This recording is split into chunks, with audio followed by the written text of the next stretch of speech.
So coming into this 2021 season, I think there is no doubt that Aaron Rodgers does not lack weapons this season. Bringing in, of course, Randall Cobb as well as Amari Rodgers, drafting him in the 3rd round. But there's one guy on this offense that I just think right now is a little bit underrated just because of sort of what he did last year.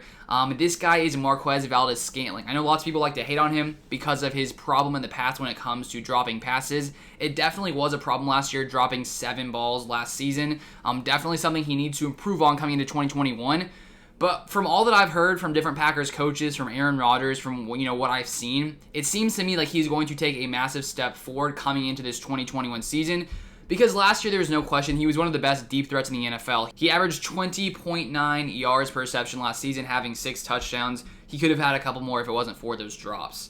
But this offseason, it seems that he has put in tons of work, and really his mentality has changed. If you've listened to some of Aaron Rodgers' interviews, he basically talks about how he's really changing the way that he comes into practice, the way that he prepares, the way that he mentally is there. He's really becoming more of a leader on this Packers team, considering now he's been with the Packers for 3 seasons.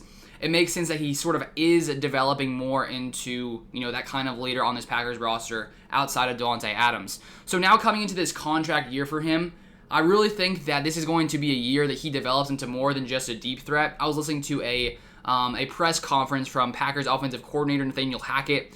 He was basically going through what he's seen and the improvements he's seen this offseason from Marquez Valdes-Scantling that I think are very interesting and sort of telling when it comes to, sort of the more things MVS could do coming into the season. So he says MVS has had a very good camp. All those guys have. Allen, Devontae, obviously, having Randall come in here.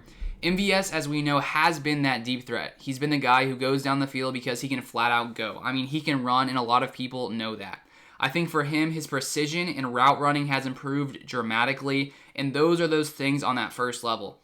When he walks out there, you've got Devontae on the other side, or Allen on the other side. When he walks out there, you have to make a decision from the standpoint of a defense what you're going to do, and if they're afraid of him as a deep threat, they'll play some certain defenses that give him those more precision routes.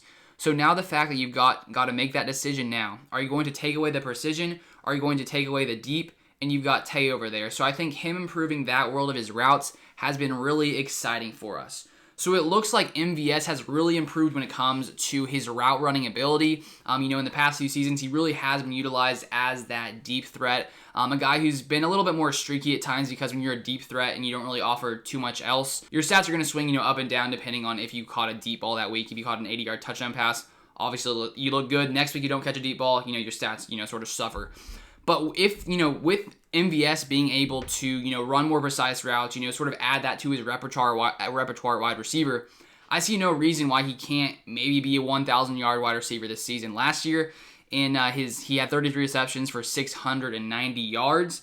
And so with him, the way that he's mentally, sort of improving, I guess you could say, when it comes to practice, when it comes to the way that he prepares, then you add the fact that he's added this new ability to run precise routes. You add that to his deep threat ability. I think it makes the Packers' offense that much more dangerous. And, with Davante Adams on the other side, when you have to watch Davante Adams, and now if Marquez Valdes-Scantling, can run, some solid routes, I see no reason why Marquez Valdes-Scantling can't, maybe be a 1,000-yard, possibly 10-touchdown guy this season for the Packers. Obviously in the past it has been talked about, is this Packers wide receiver core good enough for Aaron Rodgers? Obviously we know Aaron Rodgers elevates any single person that he plays with.